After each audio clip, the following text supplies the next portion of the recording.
정치학 연구 방법론 제5강을 시작하도록 하겠습니다. 5강 역시 3개의 세션으로 구성되어 있습니다. 5강의 주제는 여기 붙여놓았습니다만 개념과 개념화, 이론이라는 집을 지을 때 꼭 필요한 벽돌들 이렇게 붙여보았습니다. 자, 우리가 지난 시간에 그 4강에서 인과 추론 이야기하지 않았습니까? 그래서 이제 뭐 여기 또 제가 쓰면 조금 지겨워질 수도 있겠는데 일단 다시 써보겠습니다. 조금 달리 쓰겠습니다, 이번엔. 자, 이런 통칙 혹은 이론이 있다고 합시다.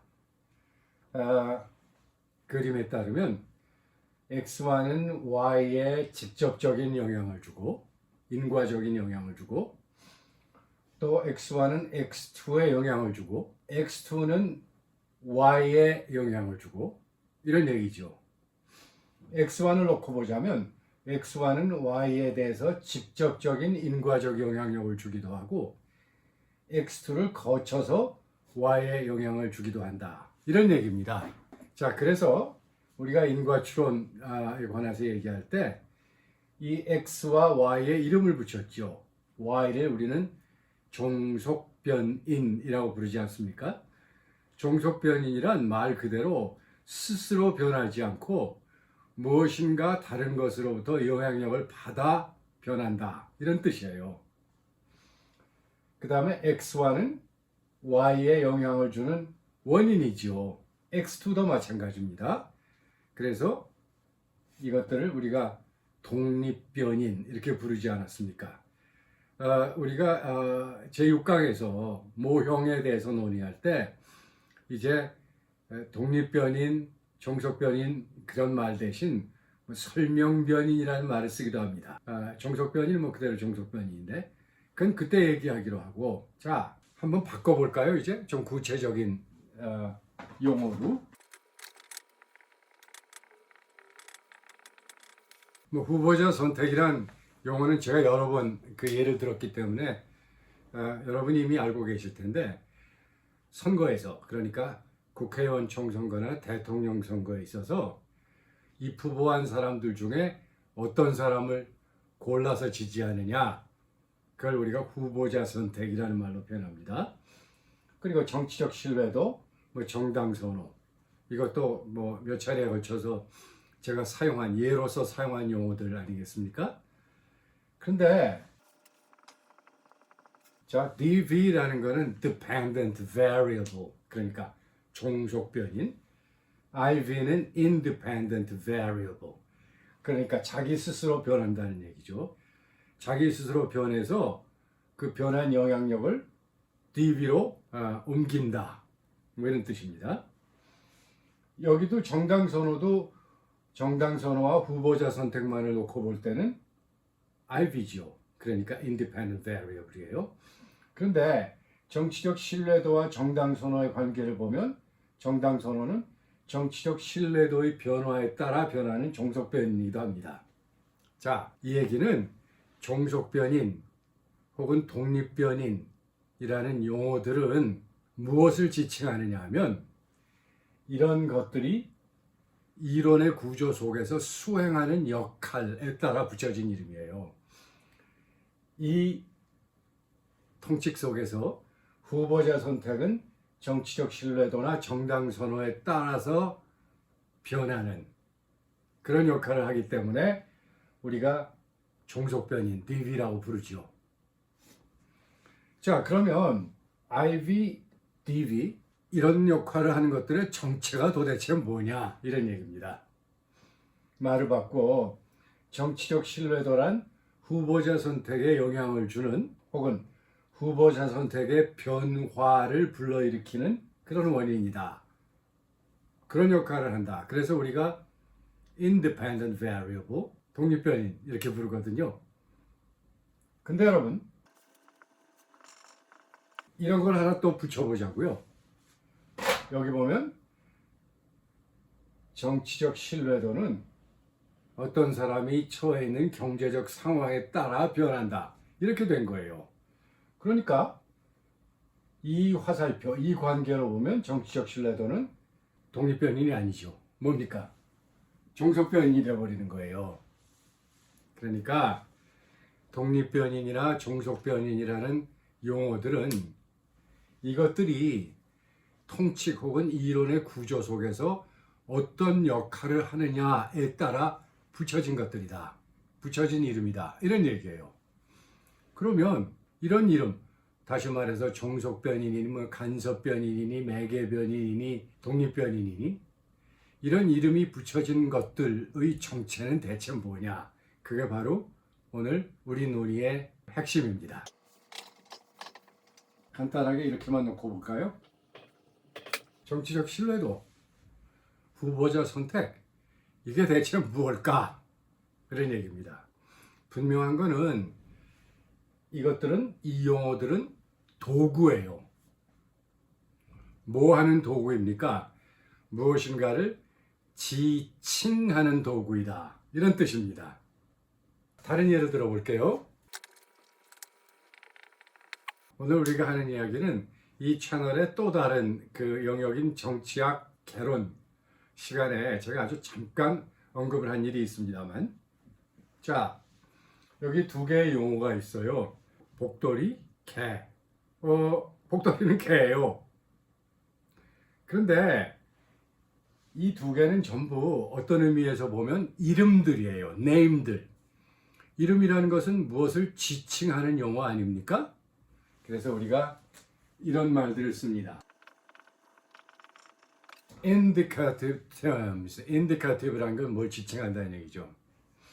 자, 복돌이는 뭘 지칭하냐면 제가 기르던 개예요. 그러니까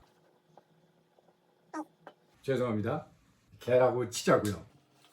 복돌이는 어떤 특정한 개만을 지칭하는 그런 용어예요. 비슷한 게 뭐가 있느냐 하면 김웅진이라는 용어입니다.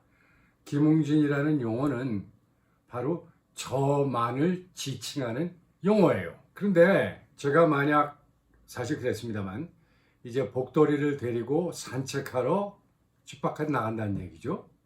복돌이는 English Cocker Spaniel이라는 그 브라운색 초콜릿색 털을 가진 예쁜 개였는데 제가 복돌이를 데리고 산책을 하다 보면 애기들이 지나가다가 저 이쁜 개 봐라 그래요. 따라서 복돌이는 이름이 두 개 있어요. 하나는 복돌이, 하나는 개. 그러면 개라는 용어는 도대체 뭘 지칭하는가? 아까 우리 복돌이더러 개 봐라 라고 했던 꼬마가 다음날 또 지나가다가 어떤 분이 커다란 이를테면은 골든 리트리버를 끌고 나온 걸 보고 뭐라고 얘기할 것 같습니까? 저기 또 개 있다. 근데 큰 개다. 이렇게 얘기할 거 아니에요? 아마 개로서 지칭된 그 개는 나름대로 이름이 있을 겁니다. 자, 이렇게 우리는 무엇인가를 지칭하기 위해서 용어들을 사용하는데 그 용어에는 두 종류가 있다는 뜻입니다. 그래서 이렇게 얘기할 수 있겠어요. 첫 번째는 proper name, 두 번째는 common name입니다. 그러니까 일반적인 이름 그리고 아주 특수한 독특한 이름 이런 거예요. 저는 이 이름을 두 개 다 가지고 있어요. common name도 있고 proper name도 있어요. common name은 뭐가 있을 수 있겠습니까? 사람, 교수, 남자 등등. proper name은 김웅진 이런 겁니다. 자, 이제 우리는 이론을 만들려 하지 않습니까? 뭐 통칙이라고 해도 좋고 이제 다음 강의에서 6강에서 얘기할 분석 모형도 좋습니다. 우리가 이론이나 통칙이나 모형을 만든다는 것은 집을 짓는 것과 마찬가지입니다. 여러분, 집 질 때 무엇이 필요합니까? 설계도가 있어야 되잖아요. 그 설계도를 가만히 들여다보면 두 가지로 이루어졌음을 알 수 있어요. 첫 번째는 집 짓는 데 사용하는 단위들, 그 다음에 그 단위들이 서로 연결되는 모습, 구조, 이런 거죠.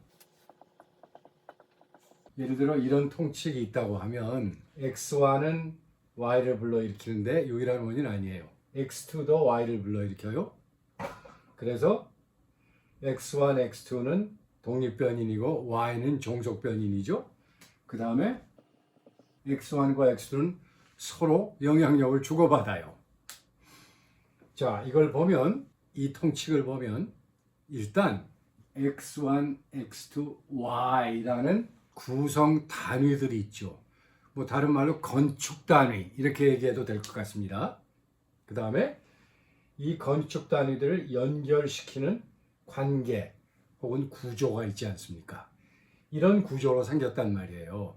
그러니까 우리가 이론이나 통칙을 만들려면 두 가지를 해야 돼요. 첫 번째, 바로 이론이라는 집을 지을 때 필요한 건축 단위, 예를 들면 벽돌이 있어야 되고, 그 다음에 그 벽돌과 벽돌을 서로 연결하는 관계 구조가 있어야 된다. 이런 뜻이지요. 그래서 우리의 그 논의의 초점은 바로 이 집을 짓는데 필요한 기본적인 건축 단위들 혹은 구축 단위들입니다. 뭐라고 부르면 좋을까요? 이 구축 단위들을 이런 이론의 가장 기본적인 건축 단위, 뭐 building block 이렇게도 얘기합니다. 그것들은 바로 개념입니다. 개념이 뭐냐? 아주 간단해요. 개념은 indicative term, 무엇인가를 지칭하는 용어, 다시 말해서 이름이에요. 대통령. 이거는 틀림없이 보편 명칭이지 proper name, 뭔가 아주 하나를 독특하게 지칭하는 용어는 아니에요. 그러면 이 대통령은 도대체 무엇을 지칭할까? 따져봐야 되지 않겠습니까? 혹은 의회는 무엇을 지칭할까? 정치 불안정이란 무엇을 지칭하고, 또 정치 변동이란 뭘 지칭하고, 정치적 효능감이란 또 뭘 지칭하는가? 그것들은 전부 우리가 개념이라고 부르는 것들인데, 자, 이렇게 얘기하겠습니다. 제가 강의에서 잘 드는 예인데, 여기 빈 깡통이 하나 있어요. 비어 있어요. 그리고 라벨이 달려 있어요. 표식이 달려 있다는 얘기죠. 여기 표식에 뭐가 쓰여 있나 보니까 성분이 쓰여 있어요. 성분 1, 성분 2, 성분 3. 오케이? 그러니까 이 깡통에 들어갈 것들이 가지고 있는 성분들이 쓰여 있어요. 그리고 위에 이름이 있어요. 깡통도 좋고 뭐 빈 병도 좋아요. 병으로 바꿀까요? 병입니다. 그래서 성분을 읽어보니까 1. 물, 2. 알코올, 3. 머리 아프게 만드는 그런 것들. 그래서 이 병에 들어가는 액체는 물과 알코올과 기타 머리 아프게 만드는 그런 성분들로 이루어져 있구나. 우리가 알게 되는 거예요. 그럼 이름이 뭐냐? 보니까 써 있어요. 소주라고 쓰여 있어요. 그래서 여러분이 어떤 가게에 가서 액체가 들어있는 병을 하나 샀어요. 그래서 성분을 분석해 보니까 1도 있고 2도 있고 3도 있어요. 그러면 여러분 뭐라고 얘기할 수 있어요? 소주로구나. 알게 되는 거예요. 그래서 이 병에다가 콸콸콸콸 부어넣을 수 있어요. 그런데 여러분이 가게에서 산 병에는 proper name도 쓰여 있을 거예요. 뭐 참이슬, 두꺼비 뭐 등등. 저는 그 술을 안 먹은 지 수십 년이 됐기 때문에 술 이름을 잘 몰라요. 이해하십시오. 그러면 참이슬이라는 이름은 뭡니까? 어떤 병에 들어있는 액체의 고유한 이름이에요. 그런데 그 참이슬뿐만 아니라 다른 이름을 가진 수많은 액체들이 만약 1, 2, 3이라는 성분을 나누어 갖고 있다면 우리는 그것들을 보편 명칭으로 불러요. 소주라고. 그래서 여기 다 부어놓을 수 있어요. 1. 행정부의 수반. 2. 국가의 대표자. 3. 국민의 선택에 의해서 선출됨. 4. 모든 행정부 운영에 있어서 책임을 짐. 등등. 이런 성분이 쫙 있어요. 그래서 어떤 사람을 하나 보니까 이 사람은 국가 수반이자 행정부 수반이고 국민에 의해서 선출되었어요. 그 다음에 헌법과 국민에 대해서 책임을 져요. 그 다음에 행정부를 마음대로 구성할 수 있어요. 그래요. 그러면은 여기 집어넣어야 되겠다 하고 이 통의 이름을 보니까 대통령이라고 쓰여 있더란 말이에요.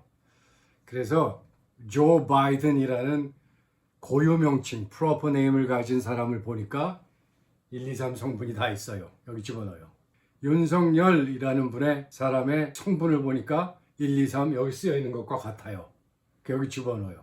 근데 그 사람은 윤석열이라는 이름이 있어요. 조 바이든이나 윤석열이나 common name, 같은 이름을 share, 공유하고 있어요. 뭡니까? 대통령. 개념은 바로 이런 것입니다. 개념은 보편 명칭으로서 어떤 특정한 속성들을 공유하고 있는 kind, 류, 이건 한자로 종류할 때 류자예요.